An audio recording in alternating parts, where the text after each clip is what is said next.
ഇത് തന്നെയാണ് കഴിക്കേണ്ടത്. അപ്പോൾ ഇത് തുടങ്ങുന്നതിന് മുമ്പ് നമ്മൾ വയറൊന്ന് ഇളക്കി കളയണം, നല്ലതാണ്. എന്നിട്ട് 7 ദിവസം എന്ന് പറയുമ്പോൾ ഒരു തിങ്കളാഴ്ച തുടങ്ങുവാണെങ്കിൽ ഞായറാഴ്ച വയറിളക്കുന്നു, തിങ്കൾ തുടങ്ങുകയാണെന്നുണ്ടെങ്കിൽ നമുക്ക് ആ ശനിയോടുകൂടി അല്ലെങ്കിൽ ഞായറോടുകൂടി അത് തീരുന്നതാണ്. തേങ്ങാപ്പാൽ അരിച്ചൊഴിച്ച് കൊടുക്കണം. ഒരു കുറുകിയിരിക്കുന്ന രീതിയിൽ ഉണ്ടാക്കിയാൽ മതി. എന്നിട്ട് നമുക്ക് ചമ്മന്തിയോ അല്ലെങ്കിൽ നല്ല അച്ചാറോ ഒക്കെ കൂട്ടി കഴിക്കാം. കഴിക്കണ 7 ദിവസം, 7, 5 അല്ലെങ്കിൽ 9 അങ്ങനെയാണ് കഴിക്കേണ്ട ദിവസങ്ങളിൽ ഇറച്ചി മീനും ഒഴിവാക്കി നോക്കുക. നമുക്ക് ബെറ്റർ ആയിട്ടുള്ളൊരു എഫക്റ്റ് കിട്ടും. ഇല്ലെങ്കിൽ ആ കഴിക്കണ കൂടെ ഒരിക്കലും കഴിക്കാതിരിക്കുക. നമ്മുടെ കഞ്ഞിക്കൂട്ടിൻ്റെ അകത്തുള്ള ഒരു കുഞ്ഞി കവറാണ്. ഇതിൽ ഉലുവയുണ്ട്, ചെറുപയറുണ്ട്, ആശാളിയുണ്ട്. പിന്നെ നമുക്ക് വെള്ളത്തിലിടേണ്ടത് ഇത് ഞവരേരിയാണ്. ഞവരേരി. നമസ്കാരം. നമ്മുടെ ഇന്നത്തെ വീഡിയോ കർക്കിടക്കഞ്ഞി ഉണ്ടാക്കുന്ന വീഡിയോ ആണ്. പണ്ടെന്നൊക്കെ പറയുമ്പോൾ നമ്മൾ പറിച്ചെടുത്തായിരുന്നു ഈ സംഭവമൊക്കെ ഉണ്ടായിക്കൊണ്ടിരുന്നത്. നമുക്ക് നല്ല പ്രതിരോധ ശക്തിയും ബോഡിക്ക് നല്ല ഹെൽത്തും കിട്ടാനായിട്ട് നമ്മൾ കഴിക്കുന്നതാണ്. രാവിലെ വൈകിട്ട് എപ്പം വേണമെങ്കിലും കഴിക്കാം. രാവിലെ കഴിക്കുന്നതാണ് നല്ലത്. ഇത് കുതിർത്തതിന് ശേഷം വേണം. പിന്നെ ഇതിന് വേണ്ട എല്ലാ മരുന്നുകളും നമ്മുടെ ഈ കഞ്ഞിക്കൂട്ടിൽ കിട്ടുന്നതാണ്. അപ്പോൾ ഇതുണ്ടാക്കുന്ന വീഡിയോ ആണ് ഇനി നിങ്ങളെ കാണിക്കാൻ പോകുന്നത്. നമുക്ക് ഷുഗറോ കാര്യങ്ങളൊക്കെ ഉള്ളവർക്ക് കരിപ്പെട്ടി ചേർക്കണ്ട, അല്ലാത്തവർ കരിപ്പെട്ടി ചേർത്ത് കഴിക്കണമെന്ന് നല്ലത്. ഇതിനെക്കുറിച്ചുള്ള ഫുള്ള് നമുക്ക് ഈ വീഡിയോയിൽ കാണാം. അപ്പോൾ അറിയില്ലാത്തവർ ജസ്റ്റ് ഒന്ന് നോക്കിയിട്ട് ഉണ്ടാക്കുക. ഓരോ കഞ്ഞിക്കൂട്ടുകാരും ഓരോരോ രീതിയിലാണ് ഇത് ഉണ്ടാക്കുന്നത്. അപ്പോൾ ഇഷ്ടപ്പെട്ടാൽ ലൈക്ക് ചെയ്യണം, ഷെയർ ചെയ്യണം. നിങ്ങൾ എന്തായാലും ഒന്ന് ഉണ്ടാക്കി കഴിക്കണം. നമുക്ക് നമ്മുടെ ഹെൽത്തിന് വേണ്ടി ഇതൊക്കെ ചെയ്യാൻ പറ്റുള്ളൂ. Thank you. നമ്മുടെ കഞ്ഞിക്കൂട്ടിൻ്റെ അകത്തുള്ള ഒരു കുഞ്ഞി കവറാണ്. ഇതിൽ ഉലുവയുണ്ട്, ചെറുപയറുണ്ട്, ആശാളിയുണ്ട്. പിന്നെ നമുക്ക് വെള്ളത്തിലിടേണ്ടത് ഇത് ഞവരേരിയാണ്. ഞവരേരി ഇതെല്ലാം കൂടെ നമ്മൾ കുതിരാനായിട്ട് 1.5 മണിക്കൂർ ഇട്ട് വെക്കാം. നല്ല വൈകുന്നേരം ഇട്ട് വെച്ചിട്ട് പിറ്റേ ദിവസം രാവിലെ ഇത് ഉണ്ടാക്കാം. പിന്നെ ഇത് പച്ചമരുന്നിൻ്റെ കൂട്ടിൻ്റെ പൊടിയാണ്. പച്ചമരുന്ന് കൂട്ടിൻ്റെ പൊടി. അപ്പോൾ നമുക്ക് കുതിരാനുള്ളത് നമുക്ക് വെള്ളത്തിലിട്ട് വെക്കാം. വെള്ളത്തിലിട്ടിട്ടൊന്ന് കഴുകി വീറും വെള്ളത്തിൽ ഒഴിച്ചിട്ട് വെക്കണം. ആദ്യം നമുക്ക് അരി ഇതിലേക്ക് ഇട്ട് വെക്കാം. നമ്മുടെ ചെറുപയറും ഉലുവയും അങ്ങനെയുള്ള കാര്യങ്ങളെല്ലാം ഒന്നിച്ചിടുക. എല്ലാം കൂടെ നമുക്ക് കഴുകി ഇത് കുതിരാനിടാം. നന്നായിട്ട് ഞെരടി കഴുകുക. ലൈറ്റ് ചൂടുവെള്ളത്തിലിടുക. ഒരുപാട് ചൂടുവെള്ളത്തിലിട്ടാൽ ആശാളിക്കൊരു കൊഴുപ്പ് വരും. നമുക്കത് കഴുകിയെടുക്കാൻ പറ്റത്തില്ല. ഒരു 3-4 പ്രാവശ്യം കഴുകിയിട്ട് ഇത് ഫുള്ളെ വെള്ളത്തിൽ ഇടുക. ഈ ഒരു പാത്രത്തിൽ നിറച്ച് ഫുള്ളിലൊഴിച്ച് മൂടി വെക്കണം. അത് കഴിഞ്ഞ് ഇത് നമ്മൾ വെക്കുമ്പോഴാണ് ഈ സംഭവം കഞ്ഞിയിലിട്ട് വേവിക്കുന്നത്.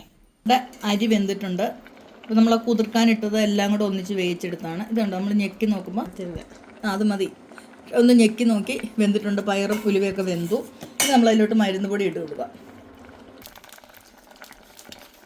ഇപ്പോഴത്തെ മരുന്ന് കഞ്ഞിയിലെല്ലാം ഓരോ പാർട്ട് ഇങ്ങനെ അതിന് ചേർക്കേണ്ട എല്ലാം കൂടി ഇങ്ങനെ വെച്ചിട്ടുണ്ടാവും. അപ്പോൾ വേറെ ഒന്നുമില്ല. ഇത് വെന്ത് കഴിയുമ്പോൾ നമ്മൾ അതിലോട്ട് ആ പൊടി ഇട്ട് കൊടുക്കുക എന്ന് മാത്രമേ ഉള്ളൂ. പിന്നെ വേണമെങ്കിൽ കരിപ്പെട്ടി ചേർക്കാം. കരിപ്പെട്ടി ചേർക്കാതെ കുടിക്കും. നമ്മൾ ഈ പൊടിൻ്റെ അകത്ത് ഇട്ടു. ഇനി ഇതൊന്ന് ഇളക്കി കൊടുക്കുക. എന്നിട്ട് മൂടി ഒന്ന് ചെറുതായിട്ട് വെന്ത് വരുമ്പോഴത്തേനും തേങ്ങാപ്പാൽ പിന്നെ നെയ്യിൽ നമുക്ക് ചുമന്നുള്ളി മൂപ്പിച്ചിടണം. പിന്നെ അതിൽ വേണം കരിപ്പെട്ടിയും കൂടി ഇടാം. എന്നിട്ട് വേറെ കറികളൊന്നും അതിന് യൂസ് ചെയ്യേണ്ട. ഇത് തന്നെയാണ് കഴിക്കേണ്ടത്. അപ്പോൾ ഇത് തുടങ്ങുന്നതിന് മുമ്പ് നമ്മൾ വയറൊന്ന് ഇളക്കി കളയണം, നല്ലതാണ്.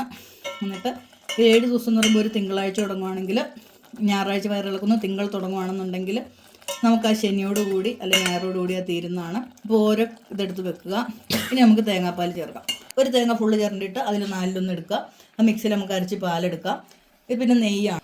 അപ്പോൾ നമുക്ക് ഇത്രയും ചുമന്നുള്ളി അരിഞ്ഞ് നെയ്യിൽ ഒരു സ്പൂണ് നെയ്യ് എടുത്തിട്ട് നമുക്കിതുണ്ടാക്കി ചേർക്കാം. അതുകൂടെ കാണിച്ചു തരാം. കുറച്ച് നെയ്യ് മതിയാവും. ഇപ്പോൾ എല്ലാവർക്കും നമുക്ക് നല്ല ബോഡി ഫാറ്റും മണ്ണമൊക്കെ ഉള്ളവരാണ്. അപ്പോൾ കുറച്ച് നെയ്യിൽ നമുക്കിതൊന്ന് മുപ്പിച്ചെടുക്കാം. കൂടാതെ തേങ്ങാപ്പാലും ഇതിൻ്റെ അകത്ത് ഒഴിക്കുന്നുണ്ട്. ലൈറ്റ് ചുമന്നായിട്ട് വരണത്. ഇത് ചട്ടിയിലൊക്കെയാണ് ഉണ്ടാക്കുന്നത്, അല്ല സ്റ്റീൽ പാത്രത്തിൽ ഉണ്ടാക്കാൻ കുഴപ്പമൊന്നുമില്ല. അപ്പോൾ നമ്മുടെ മരുന്നൊക്കെ ഓക്കെ ആയിട്ടുണ്ട്. പിന്നെ നമുക്ക് ഉപ്പും തേങ്ങാപ്പാലൂടെ ഒഴിക്കുന്നതാണ്. തേങ്ങാപ്പാൽ അരിച്ചൊഴിച്ച് കൊടുക്കണം. അപ്പോൾ ഒരുപാട് നമുക്കിത് കഞ്ഞിയായിട്ട് ഒരു കുറുകിയിരിക്കുന്ന രീതിയിൽ ഉണ്ടാക്കിയാൽ മതി. എന്നിട്ട് നമുക്ക് ചമ്മന്തിയോ അല്ലെങ്കിൽ നല്ല അച്ചാറോ ഒക്കെ കൂട്ടി കഴിക്കാം. അപ്പോൾ ഇത് കഴിക്കുന്ന നേരം നിങ്ങൾ ആ കൂടെ ഇറച്ചിയോ മീനോ കഴിക്കാതിരിക്കുക.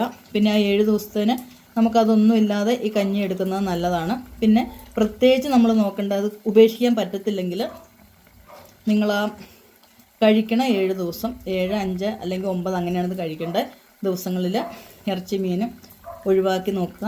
നമുക്ക് ബെറ്റർ ആയിട്ടുള്ളൊരു എഫക്റ്റ് കിട്ടും. ഇല്ലെങ്കിൽ ആ കഴിക്കണ കൂടെ ഒരിക്കലും കഴിക്കാതിരിക്കുക. ഇളക്കി കൊടുക്കണം. എന്നിട്ട് നമുക്ക് ഉപ്പിട്ട് കൊടുത്തിട്ട് തീ നിർത്താം. ഇതിട്ടിട്ട് പിന്നെ തിളക്കേണ്ട ഒരു കാര്യമില്ല. തേങ്ങാപ്പാൽ ചേർത്തിട്ട് ഉപ്പ് നമ്മൾ ഇത്ര മതി. ഇത്ര കഞ്ഞിക്ക് നൈസ് ഉപ്പ് മതി. തീ കെടുത്തി.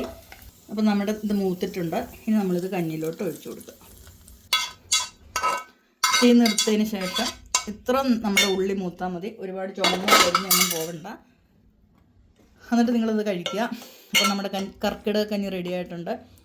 നിങ്ങളൊന്ന് എന്തായാലും ട്രൈ ചെയ്യണം.